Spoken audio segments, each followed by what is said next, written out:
بناوی خوای بخشنده مهربان حمد و ثنا و سپاس و ستایشی به پایان بخوای پروردگار جهان، درود و سلام لسر پیغمبری خوشویست صلی الله علیه و سلم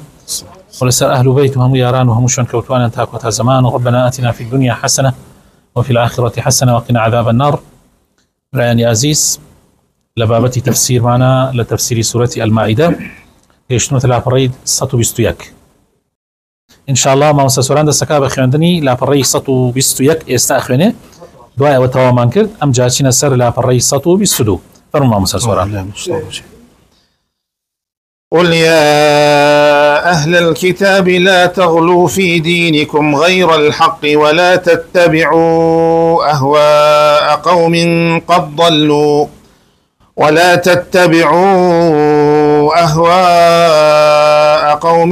قد ضلوا من قبل وأضلوا كثيرا وضلوا عن سواء السبيل. لعن الذين كفروا من بني إسرائيل على لسان داود وعيسى بن مريم ذلك بما عصوا وكانوا يعتدون. كانوا لا يتناهون عن منكر فعلوه لبئس ما كانوا يفعلون. ترى كثيرا منهم يتولون الذين كفروا لبئس ما قدمت لهم أنفسهم أن سخط الله عليهم وفي العذاب هم خالدون. ولو كانوا يؤمنون بالله والنبي وما أنزل إليه ما اتخذوهم أولياء ولكن كثيرا منهم فاسقون. لتجدن أشد الناس عداوة للذين آمنوا اليهود والذين أشركوا ولتجدن أقربهم مودة للذين آمنوا الذين قالوا إنا نصارى ذلك بأن منهم قسيسين ورهبانا وأنهم لا يستكبرون. بارك الله فيكم. خوش بسكان آياتي هفتا وحوت قال تعالى أفرمي قل يا أهل الكتاب لا تغلوا في دينكم غير الحق. قال تعالى دوال أهل كتابك بتايبت نصارى يعني آية كليلة زياتر ما بستي أوانا. وطبعا أم خطابة جقل نصارى جولك شكريتوا جقل جولك مسلمانان شكريتوا يعني زيادة الربي لدينا بشيويكينا حق هموها نقريتوا وبي خوي تعالى دواما ليكات فيما نفرمي وبخصوص بأهل كتاب وبخصوص أنا أهل كتاب بالنصارى أفرمي لا تغلوا في دينكم غير الحق. يعني زيادة الربي ما كان لدينا كتانا بنا حقي يعني اشتيك بكن كأمري خواي لسربو به فرمايشتي في غمري خواي صلى الله عليه وسلم لسربو به لخوت أنا وشت زاد ما كان استردينا جا خوي يجيك لكيش جورا كان أويا دائما مسلمانا حزكا يعني أواني شون كوتوي ديني إخوان لها مو زمانك كهلام يعني هر مسلمانا يعني للراسية دائما حزكا اشتري زياد بكن وأذا نشتي زياد تشاكا بس للراسية خوي نا زيادة باشا نكمش باشا بلكو أو باشا كخوي تعالى يفرمي وأمجا توزيك مكرتية كتابة باشتر لو زيادة الرأيوكي يعني إسا مسلمانك أقربته قناح بار به همو فرزكان مكو خوي لسطاسات جيب جنكا وهمو حرامكانش لسطاسات خوي لنا بارزه زور لو باشتر لما مسلمانك كوا زيادة الرأيوكي زوري كردبية زيادة الرأيوكي ببيتاوي ديمتيك بدا هلا بر أو إسا تماشاكي خوي تعالى باسي أوانا أكاد كالبياشا باسمان كرد كواريسي كتابي إخوان أفرمي هيا أنا ظالم لنفسه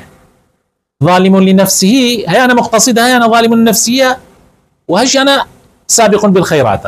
طبعا سابق بالخيرات أوي كفرزكان جيكات وخولي حرامكان أباريزي والسنة بقدرت وأنا أكاد وخوشي لمكروهات أباريزي مقتصد أوي بس فرز أكاد ولا خوي حرام أباريزي أو مقتصد بلام ظالم لنفسه كي ظالم لنفسه أوي جار كم ترخمي هي كم ترخمي هي عملة يعني مشرك نية مؤمنة موحدة بس كم ترخمي هي لقالوا يا شيخ بوارث أهل كتاب وبوارث كتاب إخوانا يورده بلام خوارج دروي كان ناكر كاتي قرآن يعني بخير داية حمو خلق خوي ما كم زاني لبرتشاي يعني أيوت أخوان من مسلمان من لتشاو خوارجة حتى يعني شون يجيانك كاتي بجنجان ناوي إخوانا نابو شورات وأخوانا ناوت خوارج وأنا شورات يعني لو أنك أخوانا فروشتو أخوا إن الله اشترى من المؤمنين أنفسهم وأموالهم أخوانا فروشتو أخوا كاتي أجنجان برانبر بمسلمانان برانبر بإمام علي وصفاء إمام علي قاتش أخوانا بستو بيك وبو إيرانك بلام نقلوا إيش أخوي تعالى يا غمري إخوة صلى الله عليه وسلم أفرمي أو نسق يا قري جهنم قمران سلام ليت يكشوا بوتشي شنك زيادة الربيع كردو زيادة الربيع زور خلافة هذا لبر أوش يا غمري إخوة صلى الله عليه وسلم كاتي هاتوا بيني ومال بيني هندي أصحابهاتون ومالكاني يا غمري إخوة صلى الله عليه وسلم برسال درباري نيوجو درباري عبادة وطاعتي في غمري عن كردو يتر يكيانو وتوتي والله في غمر خو على جناحي فاشو في شي خوش بوك وشن بكم زانوي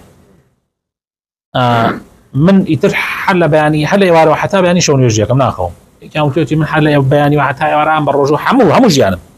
اي تريان وتوتي من جناين اي تريان وتوتي مثلا من بوش ناخهم حتى ماو انا مشتركي مبغوضه ما خرابه بويا في غمر صلى الله عليه وسلم احوندت الرأبي نبي دعوه وكروجه الرب وأويا كم بدعة أبو الإسلام زيادة الرفاع يعني شو زور خطرة يا غمري خاصة وصلنا لا برا بسريع يعني لكات نجنبوا باني كده بلالوتي بانك بده بمسلمان كوب منه ونصيحتي كن وامش قاري او كساني بتايبت كد كواتش تشتوانا كد من لي وزياتر الاخوات ترسم لي وزياتر خوما باريزم لنا فرمانه كان اخوا بلام جني جدينم جاجار شون يجيكم جاجار اشخوم جاجار بروجوبم سنت يعني جاجار بروجو نابم وغوشتي شخوم اما يويكن سنتي مني هركس الى سنتي من لا دا لمني راوتر وتايب ديني اسلام ديني وسطا وكذلك جعلناكم امه وسطا بويا ابي زور اقام لخوم عندي نابي زياد الري كان جاء لي زياد الري او ان تشيابو لو يا ابوك نعوذ بالله امن ده في غمركاني في غمرك اخواني خوشويست أنا خوايا يعني كان أنت كل خوايا قل يا أهل الكتاب لا تغلوا في دينكم غير الحق ولا تتبعوا أهواء قوم قد ضلوا من قبل وأضلوا كثيرا وضلوا عن سواء السبيل شوني أو أرزوي خلقانك ما كون أوان خوان فيشا قم رابون وخلقي شان قم راكد وزور بخرابي لا يندال الرقاي حاف شوني أوانا ما كون براسي جا شوني أوانا مكان ستان ليتي غدا يعني خلقي زور شوني أوان كوتو كاكا هلا كانت قديمة ولا تازشا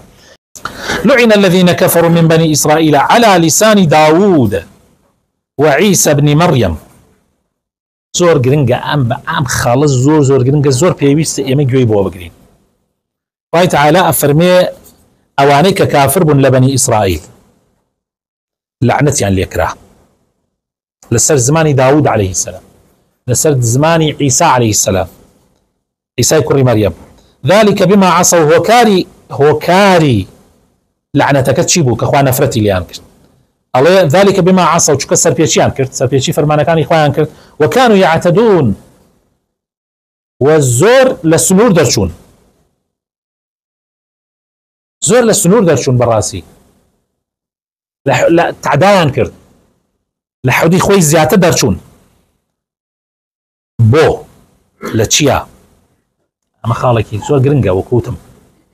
يعني بني إسرائيل بر لعنتي إخوة كوتون لبر أما يعني زور قرنقا خالك كانوا لا يتناهون عن منكر فعلوه سبحان الله خدغيان لمنكر ناكل خدغيان لخراف ناكل كانوا لا يتناهون عن منكر فعلوه خدغشان لبكدا يكجار يعني دوم جار كابرا بكدا وازن ليا حق مانيه فيه وثمان فيه يما زور خطره لها مو آية كان القرآن خوي تعالى أفرمي إلا الذين آمنوا وعملوا الصالحات بلام لا آياتك كباسي امر بالمعروف ونهي عن المنكر افرمي كنتم خير امه اخرجت للناس وتنهون عن المنكر وتؤمنون بالله. ايمان بخوي خسر ده امر بالمعروف ونهي عن المنكر. يعني امنا مسائل منكر وامر بشاك نهي الخير او مسائل مهمه. اما انا بابتي جرينجا انسان بري لعنتي خويك خواك به اگر اخوانا خواس او تركه اني اريك هكا تو هيش مليه حرشي اكري بابكري خلق شي فاسد به خلق شي باخلاق به خلق حرشي اقسمك دم خود بقرا باسر سلامت به كره بابا يعني تو والله لو بندي بيشينات انا جيش والله او معناه او نيه زوان خود بقري سر السلامت اويك بيشينان وتيانا زوان خود بقري سر السلامت قصدي انا غيبتنا كي قصدي انا بختياننا كي قصدي انا ويا قلت شتينا لي بختيان يبقى مسلمان يبكي نعم تو امر بخرافه ببنا امري في مكه يعني امر نكي قد غيلنا كي وامر بتشاكنا كي كانوا لا يتناهون بني اسرائيل خوا بوي العدة اللي كانوا لا يتناهون عن منكر فعلوه لبئس ما كانوا يفعلون لبئس ما كانوا يفعلون براستيك عليك خراب ينكر ابويا وين نكر ترى كثيرا منهم يتولون الذين كفروا ابيني بوش نرسيان بل كو زورك لوان بون بپشتیوانی كافر و ظالم مستمكارك خوزگا بيدن بوايا بوش نوستان بون بپال پشتی كافر و ظالمكان يتولون الذين كفروا لبئس ما قدمت لهم انفسهم ان سخط الله عليهم براسي نفسي سركشيان سرياني ناو كاريكي زور خرابه ايش اويك اخوا كاريك كخواي اللي انتو ركرده يعني كاويا پشتگیری ظالمیان کرد زۆر جا نفست ها حەزی لێ کات تۆش وەک خەڵک بێدەنگ بی کاکە خۆ من شەوەکە و خەڵکە وانێ بۆ من خۆم دەمە فتاراتە بۆ مناڵەکانم بێباوک بکەون بۆ ژنەکەم بێوەژن بکەوێ ئاخر دەخوا ئەگەر وا بواە ئەبوایە هەموو ئومەت ئێستا لە ژەدەستی ئەبوو جەهل و کوڕەکانی ئەبوو جەهل بووە تا قیامەت خۆ ئەبوایە کەس جیادی نەکردایە کەس غەزای نەکردایە ئەبوایە کەس ئەگەر خەڵک بیر لەوە بکاتەوە کە ئەکوژرێ بیر لەوە بکاتەوە کە مناڵی بيتيمەکەوە ژنی بێوە ژنەکەوێ دایکی کۆسیەکەوێ جا کەوابوو ئیتر کێ دیفاع لە حەق بکە ئیتر کێ ڕاپەڕێ بەرامبەر بە زوڵم و ستەم و بەرامبەر بە ناحەق ئاخر ئەوە کێشەیەکی زۆر گەورەیە تۆ ئاوا بیرکەیتەوە بۆیە ئەمە لە ڕاستیە لەبئس ما قدمت لهم أنفسهم بشتێک کە أن سخط الله عليهم کە خوایان لێ تووڕاکە وفي العذاب هم خالدون ئەوانە بە حەتایی لەناو ئاگری جەهەنەما و لەناو سزای خوای تەعالا ئەمێننەوە ولو كانوا يؤمنون بالله اگر بواتو اوان ايماني باشيان بخوا بهنايه والنبي وايمانا ببيغمر بهنايه وما انزل اليه واويشي بو بيغمر بحات كقران ايمانا بهنايه ما اتخذهم اولياء اوان ناكل دوسو بشتواني اخواني اي والله براينا جا وامحم ظلم استمك اكريه حموي قشتي لو مساله ودروس بك امر لامه اسلام ميرين راو كمساله ولا ابراء كتو بالپشتی مسلمانان نبوی مسلمانان بێ پشت بن چونکە کافران هەمویان پشتێکتریان گرتووە تۆ کە پشتی مسلمان نەگری یعنی معنای مسلمان بێ کەسە بێ تاکوتەرا بێتەوە قەت مسلمان قەت مەزلومەکان ناتوانن بکەنە مافی خۆیان ئەگەر بێت و هەر کەسێ عوزری بۆ خۆی بێنێتەوە بکەوێ لەگەڵ زاڵمە بکەوێ لەگەڵ کافرا ئێوە کاتە بۆ خۆمان مەگەردانشین اگر ایمانتان هب ایمانی راسخینتان هب يعني ایمانی راسخینیان هب بخوا و بپیغمبری خوا و بقرآن ما اتخذوهم اولياء اوان نا اكرد دوستو اشتواني خوان ولكن كثيرا منهم فاسقون بلام زورك لا اوان فاسق براستي يعني للسنور درچون لحد اخوا درچون لطاعتي اخوا درچون امجا اخوي تعالى اشتك من بو باسكات باسي حالتك من بوكا لسردمي پیغمبر صلى الله عليه وسلم روي داكاتي پیغمبري خوا كوملك المسلمانان نار بو حبشه لحبشه ملكي حبشه مسيحي بو واوان كوملي خلقي يعني اوان لسردني مسيحي بون كوملي خلقي تشاكو عالمي باش لدوري بون خوي تعالى باس من بوكا كاوانك شن باك بونا افرميت شي خوي تعالى لتجدن اشد الناس عداوه للذين امنوا اليهود والذين اشركوا دائما ابيني يعني تنترين كس لدجايتي كردنا برامبر بمسلمانان برامبر بإيمان داران كين جولكو أو هاول بريار دارا كانن يعني مشركة كان بلام لتجدن أقرب الناس ولتجدن أقرب الناس مودة للذين آمنوا الذين قالوا إنا نصارى. بلام نزيكترين كس لدو سايتي كردنا لقل مسلمانانا كي أوانا كناو خوانا نصارى، أما اللي رزياتر ما بس أوانا نك أم نصارى وإيسا سلواني عجائب دي باشا قينا أقر وابوايق وابوايق يسان نزيكترين كس لإيموا مسيحي كان بيان أواني ترامب وجماعتك أي باشا أوان بوان لقل جولك لا أوانو نزيك نك لإيموا أما زياتر باس يو زماناك حتى لدواء وآياتا كان واضحي كاتو كباسكيكا باس شكا كسيريكا أبينين نزيكترين كس لإيمان داران أو كسانن كألين إمام نصارين يعني وانك على أساس شوني عيسى كوتون عيسى كان ذلك بأن منهم قسيسين ورهبانا وأنهم لا يستكبرون. شنك مكة ساني كانت يا سبحان الله بعام أوان وانا بعام أهل كتاب كساني كي زنايلك رهبانية أوانيك قوشجيد كساني كان تيايا تكبر النية فيزياء النية كاتي حقا بوبي تسليم بن نجاشي وابو كاتي كحق كان بوباس كلا يكسر تسليم بول جاء لآيات يشتوسي للا برقي أو ديم تكملي أم آياتها هي بما مساسوران بخيانتون إن شاء الله دعي باسيكين فرمو. وإذا سمعوا ما أنزل إلى الرسول ترى أعينهم تفيض من الدمع مما عرفوا من الحق يقولون ربنا آمنا فاكتبنا مع الشاهدين وما لنا لا نؤمن بالله وما جاءنا من الحق ونطمع أن يدخلنا ربنا مع القوم الصالحين فأثابهم الله بما قالوا جنات تجري من تحتها الأنهار خالدين فيها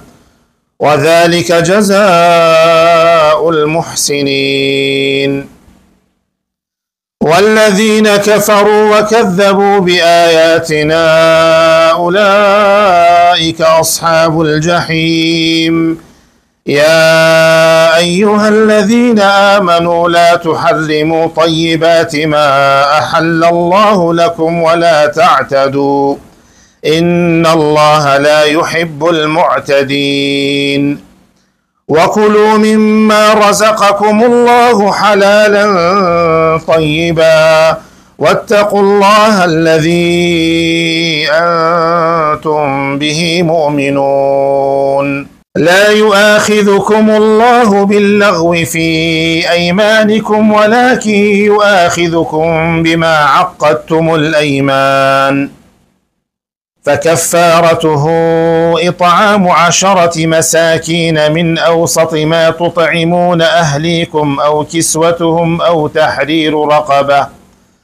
فمن لم يجد فصيام 3 أيام ذلك كفارة أيمانكم إذا حلفتم واحفظوا أيمانكم كذلك يبين الله لكم آياته لعلكم تشكرون. بارك الله فيكم.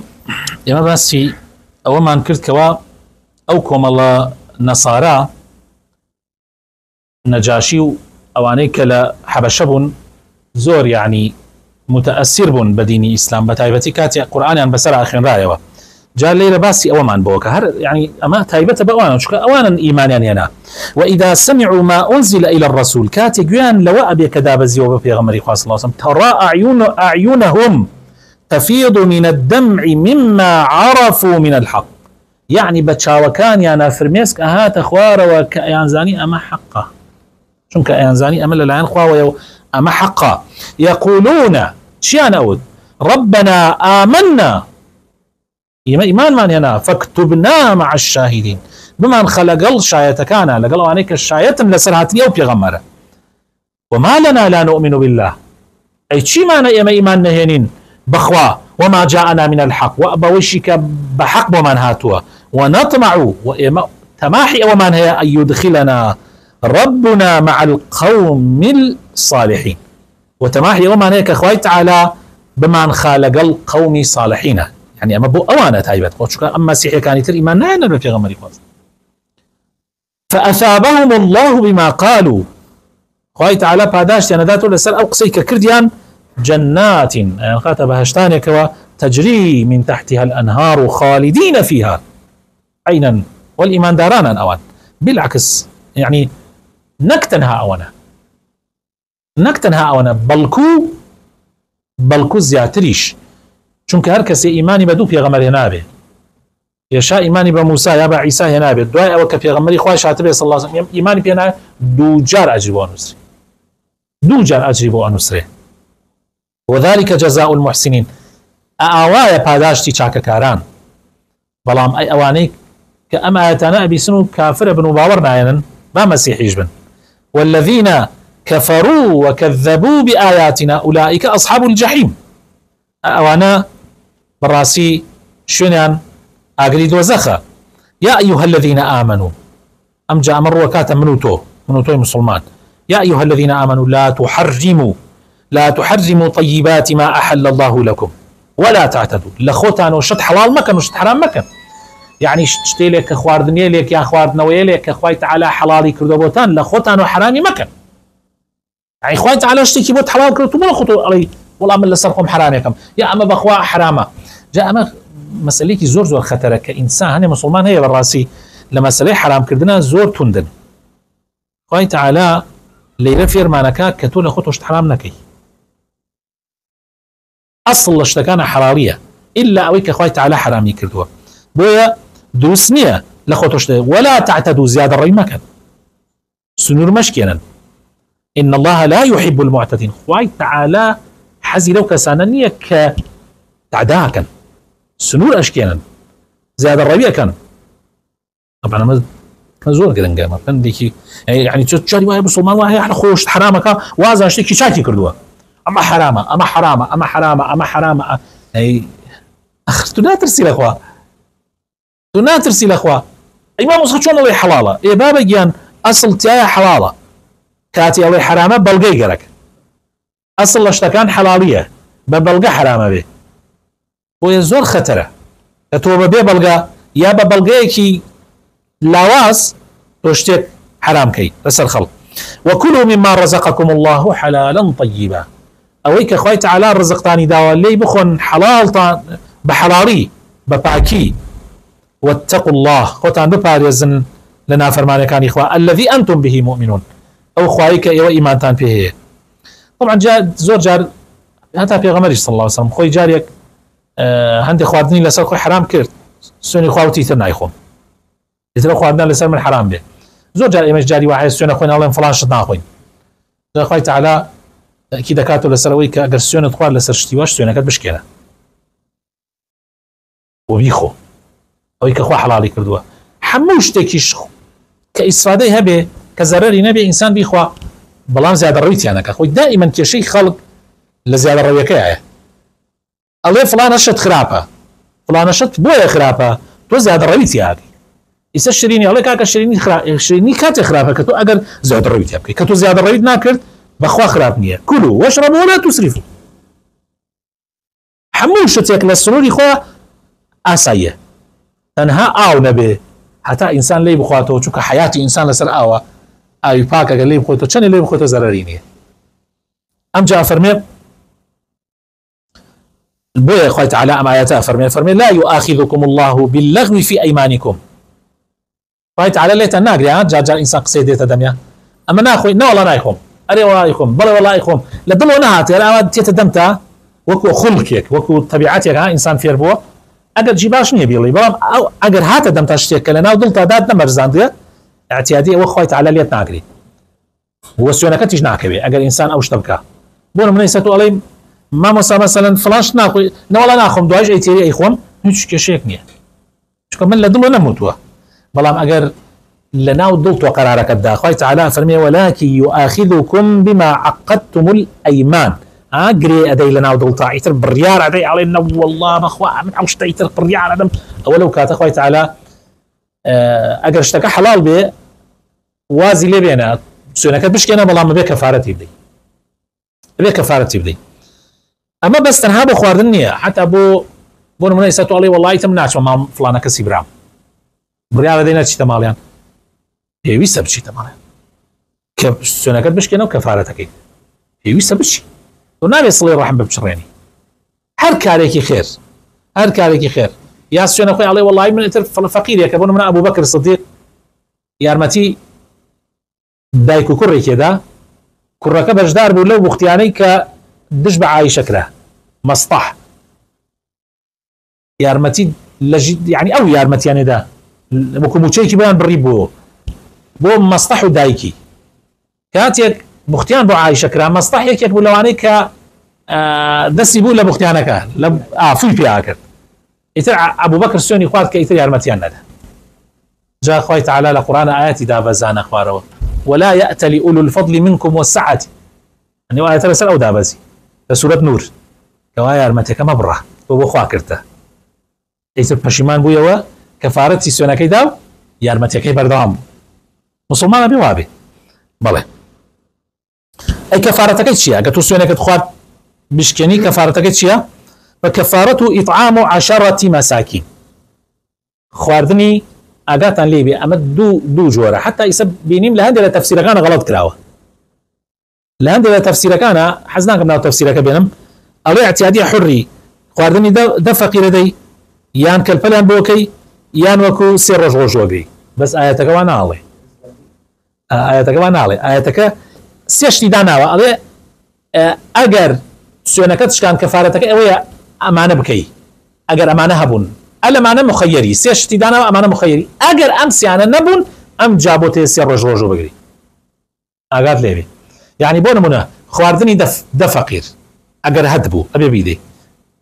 مخەیەری ئەگەر خواردنیش نەکەی توانی بکەیتە ئەو کیسۆت و مەتوانی کیسۆ یعنی کەلپەلیان بۆ بکەی لە جاتی خواردن کەلپەل بکەی ئەگەریش ئەوە نا مخەیەری ئەتوانی عەبدێک ئازاد کەی کۆیلەیەک ئازاد کەی ئەمانە ئەگەر نەت بوو ئەم سیانە طبعا تۆ ئەگەر خواردن نەتوانی خواردن بدەی نەتوانی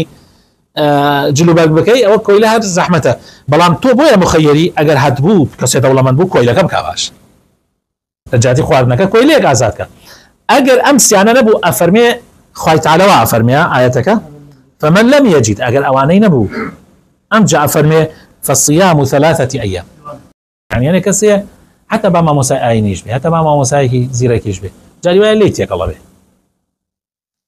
ذلك كفارة أيمانكم إذا حلفتم أما هر كاتي سوێنتان خوارد سوێنەکەتان شکان کەفارەتەکەی ئاوایە واحفظوا أيمانكم ئاگاتیش لێ بێ سوێن هەروە بەرەڵا مەکە بە کەیفی خۆ سوێن بخۆ مسلمان نابێ سوێن بخۆ ئیلا مەگەر شتێ پێویستی کرد جار وایە شتوایە پێویستە کا سوێن بخۆی ئەو کاتە نەبێ سوێن مەخۆ كذلك يبين الله لكم آياته خوای تعالی روها آیاتەکانی خۆیتان بۆ ڕوونەکاتەوە لعلكم تشكرون بۆی دائما شکری خوا بکەن و سوپاسگوزار بن یا ڕەبی خوای بۆ خاتر ناوەجوانەکانی خۆت لە سوپاسگوزارانمان حساب بکە آمین آمین